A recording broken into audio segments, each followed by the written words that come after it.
In this series of sit and talk videos that I've done, I've broken down the exact mindset, methodology, and training approach that I've personally used over the last 8 or so years to go from bad training with no predictability and no real significant strength gain to good training with a high level of momentum and a high level of predictability when it comes to strength gain.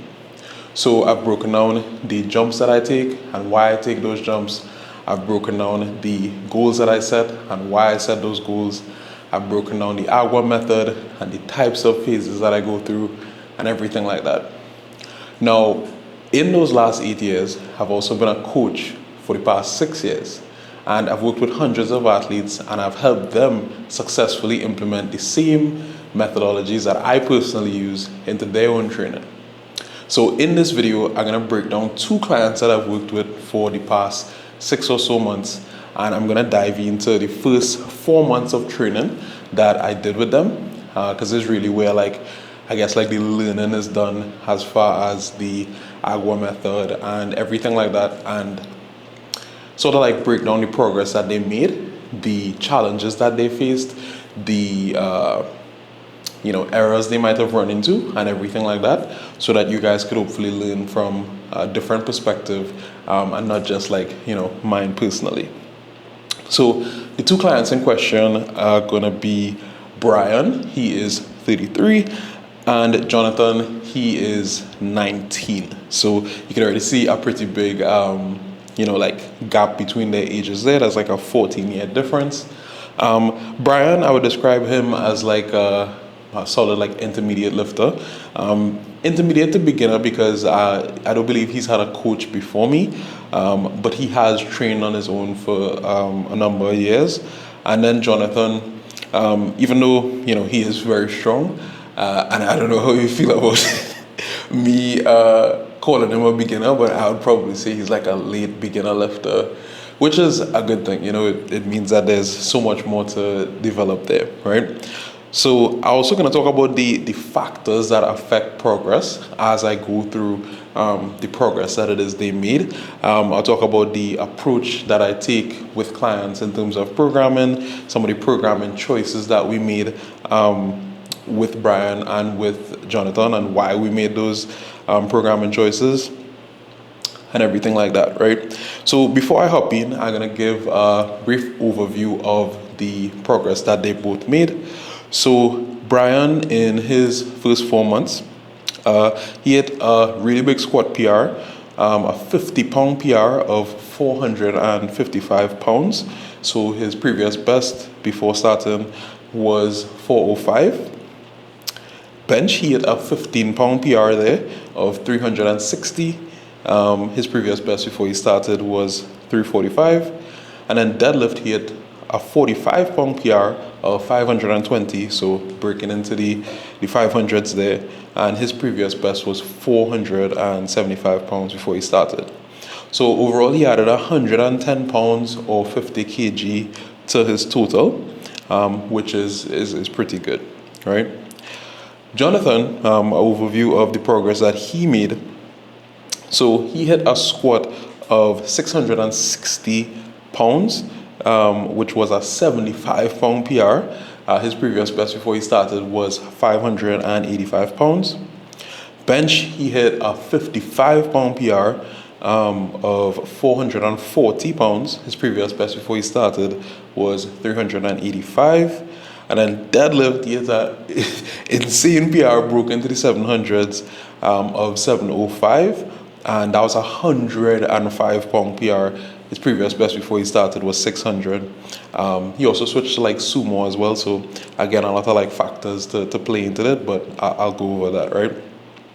So that total PR for Jonathan there was 235 pounds, or just about 105 kilos.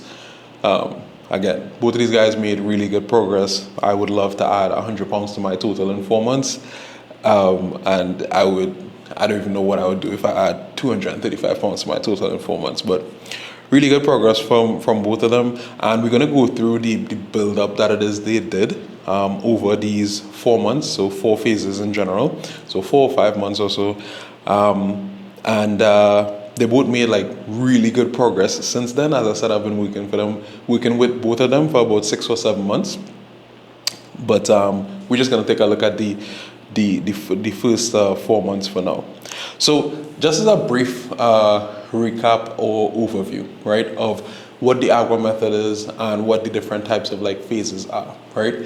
So AGWA is AGWA, right? The first A stands for analyze and understand. This is essentially taking a step back from the nitty gritty of like, what am I doing on this day? What exercise do I have here, etc. And taking a macro view of your training. Not just the entire week, not just the entire phase, but a multi-phase perspective. So what is the goal and how am I gonna approach this goal over the course of, let's say 3 phases, 4 phases, 5 phases. So if I have a meet in 6 months and I know that, okay, in the 6-month period, I'm gonna run 5 training phases and they're all gonna build me up to this particular meet. How is that gonna be broken down? Am I going to ramp up to singles in 3 phases, then drop back down, maybe do some doubles and then do singles again and actually peak into the meet? Am I gonna, do heavy volume, or like bodybuilding and then just like ramp all the way into the meet and not do singles all the way up until, like right before the competition?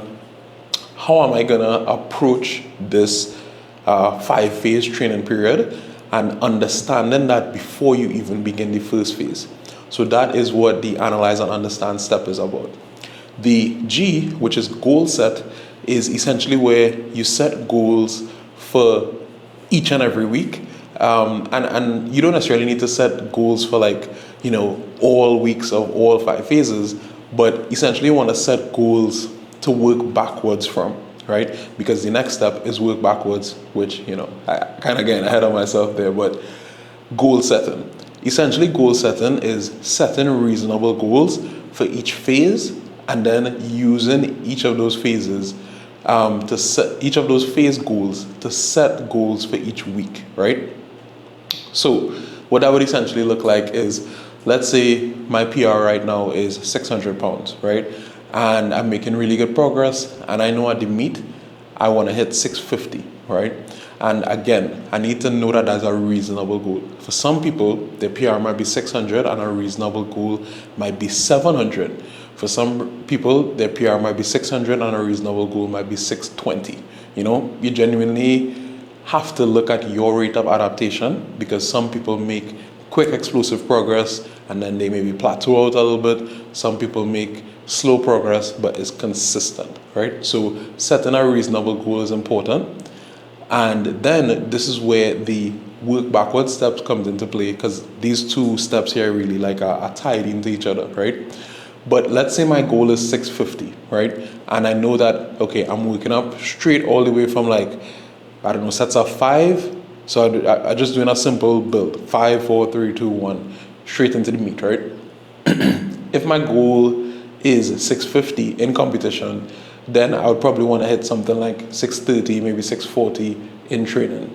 If my goal is 630 or 640, and you can see I'm working backwards here, then that means for a double, I would probably want to hit something like, maybe like 620, 610.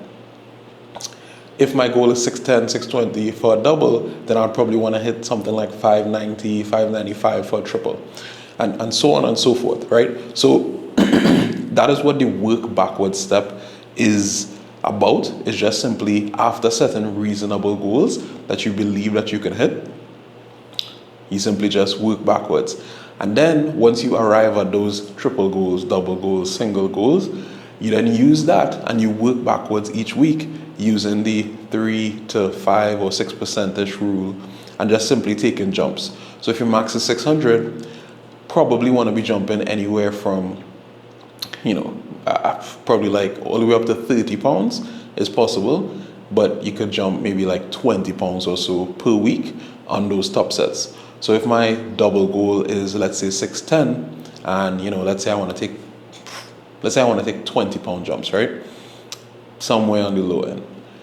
I would do 590 the week before, I would do 570 the week before, and I would do 550 on my week 1. That's just a rough example. Different people may need to take different size jumps, and they may need to like frame it all differently.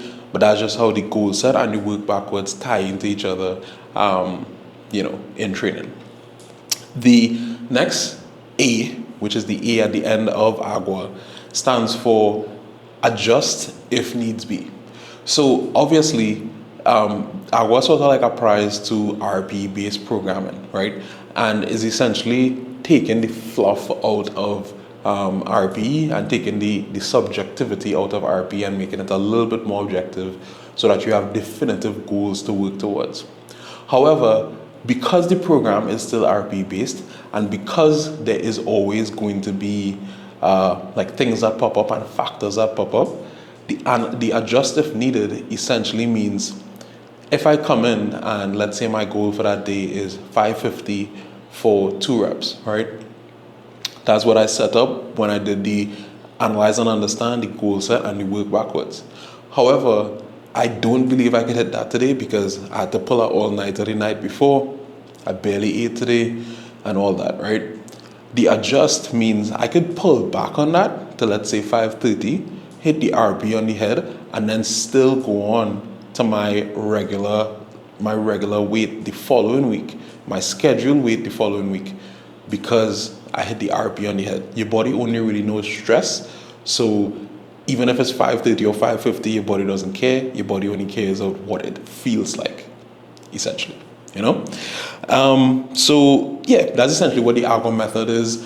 As a brief recap as well of the type of phases that you're in, there is the rebounding phase, which is essentially, sort of like a phase where you're in a lull. You're not really aiming to hit PRs. You're just kind of like giving your body that like time to really like build up.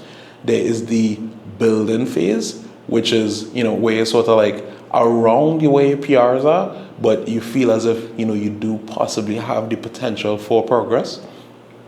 And then there's the progression phase where your goal is to hit a PR and you almost certainly know that you will hit a PR. So for example, let's say you're coming into a doubles phase and your best double is 550. In a rebounding phase, your goal would probably be something like 530. In a building phase, your goal would probably be something like 545 all the way up to 555. So a small PR or something just below your PR. And in a progressing phase, your goal is going to be 560 plus, because you know that the progress is there based on these previous phases and you feel as if you have the momentum to take that out, right? So that's a super brief recap on what AGWA is and what the types of phases are. So let's now hop into Jonathan and Brian's build. They both did 4-phase builds in these first 4 or 5 months here, and they both actually had like a similar breakdown in terms of like top set approach or indicator set approach for each different phase and how it broke down for their lifts. But again, before I hop into that, I'll talk about some like programming choices that we made with each of them, right?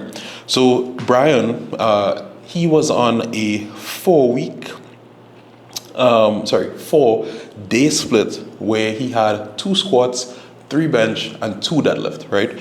So pretty standard 4-day split. A lot of people benefit from a split like that, but that's what he was on. Jonathan, he was on a 5-day split where he was squatting 3 times, benching 3 times, and deadlifting 2 times. So the difference between them, nothing too crazy. 1 additional training day and also 1 additional squat day for Jonathan. Some of the like factors that play into that is obviously going to be like age. So Jonathan is 19. He's gonna have a little bit less like on his plate, so he's not gonna be as stressed. He's not gonna have as much responsibility outside of the gym, different things like that. He's in college, so for him, obviously he is gonna have things he needs to worry about outside of training. But at the same time, someone who is in their 30s is obviously gonna have way more, so they may not have as much time to dedicate to the gym. So that's one of the factors that would play into selecting stuff there. Other considerations for programming is not just training frequency, but is also general volume that is being done. So like how many reps, how many sets are being done on a weekly basis. Exercise selection is another big one. So what exercises are we having them do. So are we gonna do, for like a variation movement, are we gonna do pause squats? Are we gonna do tempo squats? Are we gonna do pause deadlifts? Are we gonna do deficit deadlifts? Are we gonna do opposite stance deadlifts? All these different things, but that's obviously like a lot to get into. But in terms of like general frequency and volume, you can see that we had Jonathan on, like higher amount of frequency, higher amount of volume per week. And then Brian was doing slightly less, right? Now, I'm going to get into their builds so you can see exactly how they went. And then we're going to talk about some of the factors that affect progress when utilizing the AGWA method, right? So with Jonathan, in his first phase here, he did 5 on squat. He had 500 for 4. So 501 for 4 was what he hit on squat for his first phase. On bench, he did 330 for 4. And then on deadlift, he did 529 for 3, right? So none of these were PRs. He treated this phase as a rebounding phase, and he basically used this phase as like an opportunity to really just like get his body accustomed to the programming. Coming into new training, regardless of how good it is and how optimal it is something or a split that you haven't really done before. So giving your body that like time and not really even aiming to hit PRs is a good thing. And as you guys would see in the videos, none of these were necessarily like super difficult or anything like that, right? So that was the set of 4 on squat, set of 4 on bench, and set of 3 on deadlift. And you can see from this that he had a pretty high level of momentum going into this next phase here. In phase 2, he hit PRs basically coming down from here like on every single phase. So just keep in mind that everything I'm about to name here is going to be a PR, right? So in phase 2, he took a big jump on squat. He jumped up from 500 for 4 to 551 for 3, right? Which was a PR. And as you can see, he's getting pretty close to his previous 1 rep max there already, right? So his previous 1 rep max was 585 when he first started. Bench, he did 375 for 3, which was a jump up from 330 for 4. Again, getting pretty close to his 1 rep max, which is only 385. So he did 375 for 3, which is 10 pounds less than his 1 rep max. And then deadlift, he did 585 for 2. Again, which is a pretty big jump up from 529 for 3 in the previous phase. Also getting pretty close to his 1 rep max of 600, right? Phase 3, again, PRs and everything. So another big jump on the squat. He jumped from 551 to 606 for 2. Huge PR, and that's also a single PR as well, because his PR before this phase was 585, and he did 606 for 2. Bench, big jump up as well, went from 375 to 407 for 2, and this was our all-time PR as well, because the previous PR was 385. And then deadlift, big jump up there as well. He jumped from 585 to 635 for 2, and his previous PR was 600. So you can already see he hit 1 rep max PRs, 4 doubles in every single discipline in phase 3. And you can see some of these choices that he made here and some of the choices that, he kind of like applied in terms of being more conservative at the start was already paying off for him, because even some of these PRs here were fairly comfortable as well, right? In phase 4, this is where he hit all the single PRs that we mentioned. So 660 for 1, 75 pound PR, 440 for 1, a 55 pound PR, and 705 for 1, which was a 100 pound PR, right? Now, he also switched to sumo and different things like that. So a lot of different factors that could go into, the progress that he made. But that was essentially the build that he did, where he went from no PRs in the first phase. Again, he probably had the ability to, but he left room in the tank, and I'll talk about the importance of leaving room in the tank.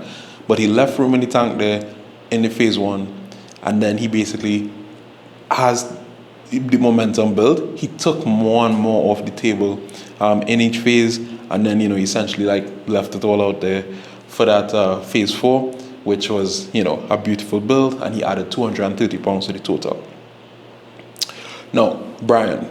So Brian took a little bit more of an aggressive approach, where from this very start, his aim was PRs, right? So again, Jonathan was a little bit more conservative at the start, but Brian from the start was aiming to hit PRs, and he actually succeeded in that because there was only one lift in one phase that he didn't hit a PR on, which I'll get into. So again, his starting maxes were 405 on the squat, 345 on the bench, and 475 on the deadlift. Very first phase, he did 365 for 4, which was a PR on the squat.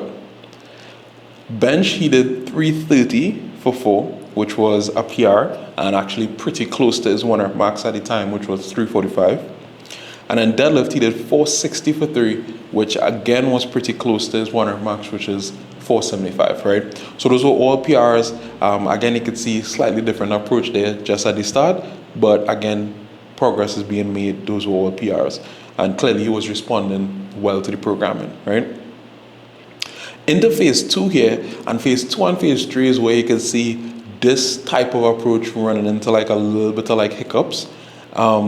Phase 2, you can see another big jump up on squat. So he went from 365 for 4 to 415 for 3, which was an all-time PR because his best was 405. So that was an all-time PR for a triple, right?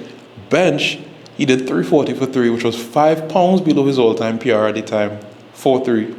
And then deadlift, he did 510 for 2, which was an all-time PR, a huge all-time PR for 2, right? So really, really good phase there. But again, that's just 2 phases, and you can see he's already taken way more off the table and being a lot more aggressive than Jonathan was being, right?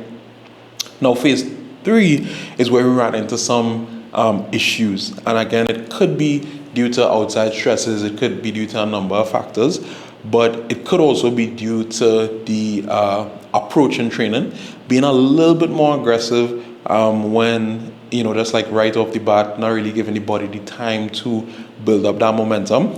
And with Brian here, he actually picked up a couple different like injuries here. So minor knee issue, minor hip issue, which really wasn't stopping him from lifting for any significant period of time, but it would impact just, his mental going into the different training sessions.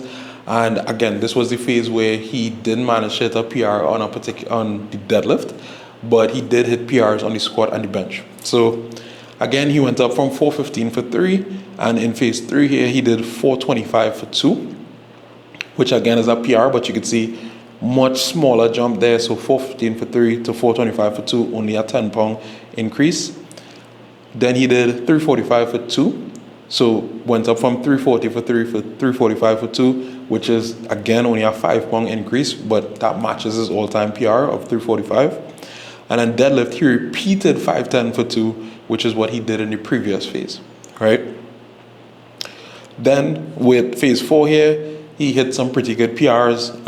So 455 for 1, 50-pound PR on squat, 360 for 1, which is a 15-pound PR on bench, and then 520 for 1, which is a 45-pound PR on the deadlift. So overall, as I mentioned, he added 110 pounds to his total, which was really good. But you could see the difference there between Jonathan and between Brian, where the more conservative approach at the start yielded a more smooth push throughout, and leaving the aggression, leaving the RB10s for like later on in the like training build up is essentially how you sort of like keep that momentum throughout. You avoid injuries, you keep feeling good, you recover quicker, your technique is better, everything like that, And it's not just training approach. Like obviously there are many factors that would have played into the results here. So your training age is a big one. Jonathan has a very low training age. I believe he's only been training for a couple of years now. Brian, as I said, even before working with me, he was training on his own for a number of years. Your actual age is a big one. So, in general, a younger person is probably going to be quicker to adapt to training than someone who, maybe on the older side. technique is a big one. So for example, with Brian, we really had to work on his squat depth and stuff like that. Also in some of these videos, in all of these videos actually, you'll see that he wasn't even using a belt, right? So to give Brian his credit, he wasn't using a belt or sleeves. He said that, I'm gonna do this first build up here, no belt, no sleeves, is how I've been training. So we'll see the progress that I can make, and then I'll add a belt and sleeves. And I'll throw up on screen right now like his squats since. So as I said, the PR height was 455, and I believe he got pretty close to that for a set of 4 already, adding in the belt and the sleeve. So to give Brian his credit, the progress he's making is staggering since he added that in. But is many different factors that could play into it. But I think the goal with implementing the AGWA method and implementing the phase types and stuff like that is to understand, one, the big picture of training, and use that to make educated choices going forward. The thing is, in training, the misconception, right, and this is probably, the vast majority of it, is that there's a misconception that people have where they think, okay, if I have a build up here, right, let's say I have triples, doubles, singles. The misconception is that the heavier weight I hit on triples is the heavier my single is going to be. The misconception is that if I don't PR my triple, I won't PR my single. The misconception is that I need to hit this particular milestone goal in order for my body to have the momentum to push me through to singles. Whereas the reality is that a lot of times pulling back and not hitting a PR initially is what allows you to hit a PR later on. The reason why is because you induce less fatigue, you allow yourself to keep more momentum in training, you just simply keep more in the tank, you use better technique because you're not hitting that RP10 where you have technical breakdown and all of that. You avoid injury, so many different things that are good that could come from just simply taking a little bit more of a conservative approach to start and then allowing the progress to come to you. The biggest thing that I mentioned, and I believe I mentioned this a few times, is that you cannot force yourself to get stronger. We would like to think that our training, to some extent, makes us get stronger. And while, I guess it does, indirectly, all we can really do is facilitate an environment for strength gain. So all the locking in and the recovery and the stuff like that we do helps, but we just simply facilitate an environment for our body to get stronger. So in understanding that, you've started to realize that you can't force yourself to hit a particular number. You can't force it. So you have to allow the strength to come to you and just simply do your best to facilitate that environment for strength gain. That means keeping good technique. That means leaving room in the tank. That means not completely killing up yourself on a week 1 or a phase 1, And those are the things that contribute to overall long-term progress, and powerlifting is, a long-term sport. Looking at some of the things that Brian did well here also is that in this phase 3, I remember I mentioned he took very small jumps from phase 2 to phase 3. When he saw that, okay, this phase 2 just, I took huge jumps, RP10s, pushed myself a little bit too hard, he pulled back on the phase 3 in terms of the number selection, dealing with a couple of aches and pains, and then still allowed himself some room to hit PRs on the phase 4. So that was actually really good. A lot of times people feel as if I pull back, it's going to be the end of the world. It's not the end of the world. So yeah. Overall, I think there's a lot of lessons that we could learn between both of those guys. I think that they both did a phenomenal job, and they both implemented the things that we would have spoken about on our calls and stuff like that really well, and they both have the right mindset of being conservative when they need to and pushing when they need to as well. So. Yeah, I think this next build up for them is going to be even better because they use that first 4 months as a learning period, and then sort of take that and actually now apply it into the next 4 months or the next build up or the next meet or whatever, and that's where you really see the true progress. So yeah, overall that's it for this video, guys. I actually haven't been taking on like I've been taking on like one-on-one clients over the last like 6 months or so, but I'm opening up 5 coaching spots here in kind of like going into this next month, end of this month, going into the next month. So if you want to see if coaching with me is a right fit for you, if you need help kind of like structuring your training and setting up a plan so that you could actually see the type of progress that you want to see, let me know. I'll be the top link in the description, and I'll catch you guys in the next video. Peace.